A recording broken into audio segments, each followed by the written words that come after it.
మనం పిల్లల్ని కనగలుగుతాం కానీ వాళ్ళ అదృష్టాల్ని కనలేము అని అంటారు. స్వర్గీయ వంగవీటి రంగా సంతానాన్ని చూస్తే ఖచ్చితంగా అది నిజమే అనిపిస్తుంది. పులి కడుపున పులి పుడుతుందని సినిమాల్లో డైలాగులు చెప్పడానికి బాగుంటుంది తప్పితే నిజ జీవితంలో సమర్థులైన తండ్రికి అంతకంటే సమర్థుడైన కొడుకు పుట్టాలని ఏమీ లేదు.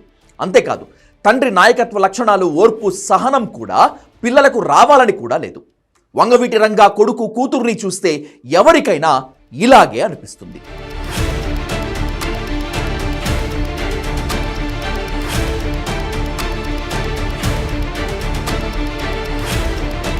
వంగవీటి మోహన్ రంగా కేవలం కాపులకు మాత్రమే కాదు, అన్ని వర్గాలకు నాయకుడు. ముఖ్యంగా కృష్ణా జిల్లాలో బెజవాడలో అణగారిన వర్గాల ప్రతినిధిగా ఓ దశాబ్ద కాలానికి పైగా ప్రజలతో కలిసి బతికాడు, ప్రజల కోసం పోరాడాడు. కాపునాడు నిర్వహించడం ద్వారా, కాపుల డిమాండ్లపై పోరాటం ద్వారా రంగా కాపుల ప్రతినిధిగా కూడా గుర్తింపు పొందాడు. కానీ ఆయన మరణం తర్వాత రంగా పూర్తిగా కాపు నేతగా ముద్రపడిపోయాడు. చాలా మంది రంగాతో పరిచయం లేని వాళ్ళు కూడా, ఎన్నడూ రంగాని చూడని వాళ్ళు కూడా తాము రంగాకి టీలు, కాఫీలు అందించామని, ఆయనతో కలిసి మాట్లాడామని చెప్పేసుకుంటూ ఉంటారు. ఇదంతా పక్కన పెడితే 37 ఏళ్ల తర్వాత కూడా రంగా పేరు ఏపీ రాజకీయాల్లో వెలుగుతూనే ఉంది. కానీ ఆయన కుమార్తె మాత్రం తండ్రికి తగినంత స్థాయిలో జీవితంలోనూ రాజకీయాల్లోనూ ఎదగలేకపోయారు. సీటిమ్మంటూ రాజకీయ పార్టీలో దేబిరిస్తున్నారు. ఇప్పటికీ వంగవీటి రంగా బొమ్మ పెట్టుకుని వాళ్ళిద్దరూ బతుకుతున్నారు తప్ప వాళ్ళకంటూ సొంత వ్యక్తిత్వం, సొంత బలగం, సొంత విధానం అంటూ లేకుండా పోయాయి. పొలిటికల్ పార్టీలు కూడా కేవలం రంగా పేరును, కాపు కులాన్ని వాడుకోవటానికి కొడుకు కూతురుకి రాజకీయ ఆశ్రయం కల్పిస్తున్నారు తప్పితే నిజంగా ఏ పార్టీకి రంగా పైన కానీ ఆయన పిల్లలపై కానీ ఎలాంటి ఆపేక్ష లేదు. కేవలం కాపుల ఓట్ల కోసం ఏపీలో పార్టీలు రంగా కుటుంబ సభ్యులకు ఆశ్రయం కల్పిస్తున్నాయి.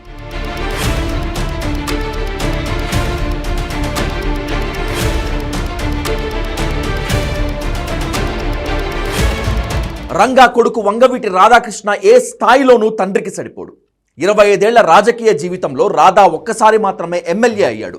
ఆ తర్వాత అన్ని పార్టీలకు కరివేపాకులా మిగిలాడు. వంగవీటి రంగా హత్య తర్వాత 1989, 94లో రంగా భార్య రాధా తల్లి రత్నకుమారి కాంగ్రెస్ ఎమ్మెల్యేగా గెలిచారు. ఆ తర్వాత రత్నకుమారి ఇంట్లో జరిగిన ఓ హత్య కేసులో బయటపడేందుకు చంద్రబాబు సలహాపై ఆమె టీడీపీలో చేరారు. వంగవీటి రంగా కుటుంబం చేసిన అతిపెద్ద తప్పిదం అది. సేలంలో మెడిసిన్ డిస్కంటిన్యూ చేసి విజయవాడ వచ్చేసిన రాధాని వైఎస్ రాజశేఖర రెడ్డి కాంగ్రెస్లో చేర్చుకున్నారు. 2004లో టికెట్ ఇచ్చి గెలిపించారు. ఆ ఒక్కసారి రాధా ఎమ్మెల్యేగా గెలిచాడు. 2009లో చిరంజీవి స్థాపించిన ప్రజారాజ్యంలో చేరాడు రాధా. అతని జీవితంలో అత్యంత తప్పుడు నిర్ణయం అది. 2009లో పీఆర్పీ తరపున పోటీ చేసి ఓడిపోయాడు. ఏం చేయాలో అర్థం కాని పరిస్థితిలో రాధా ఉన్నప్పుడు జగన్ వైసీపీ పార్టీ పెట్టాడు. వెంటనే రాధా వెళ్ళి వైసీపీలో చేరాడు.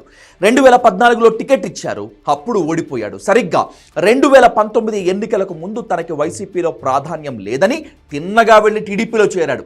తండ్రిని ఏ పార్టీ అయితే హత్య చేయించిందో, తండ్రి ఏ పార్టీకి వ్యతిరేకంగా అయితే పోరాడాడో, ఏ కులంతోనైతే తండ్రి విభేదించాడో వాళ్ళ వద్దకే వెళ్ళాడు రాధా. 2019లో రాధాకు టికెట్ ఇస్తామని చెప్పి ఎగ్గొట్టింది టీడీపీ. 2024లోనూ టీడీపీ రాధాకి టికెట్ ఎగ్గొట్టింది.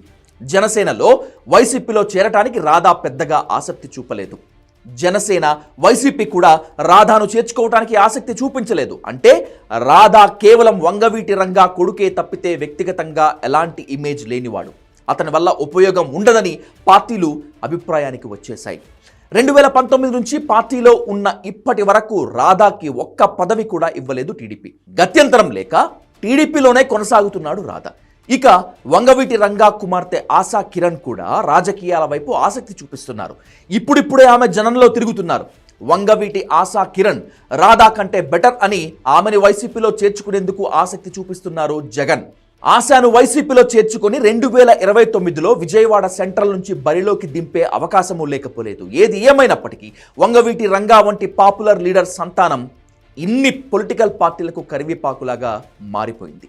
తండ్రి ఇమేజ్ తప్పితే వంగవీటి బ్రాండ్ తప్ప కొడుకు కూతురు ఇద్దరు సొంత ఇమేజ్ని సంపాదించుకోలేకపోవడంతో పార్టీ వాళ్ళని పెద్దగా లెక్క చేయటం లేదు. తల్లిదండ్రులు ఎంత గొప్పవాళ్ళైనా పిల్లలు సొంతగా ఎదగలేకపోతే ఇలాంటి పరిస్థితి వస్తుంది. సారీ స్వర్గీయ వంగవీటి మోహన రంగా.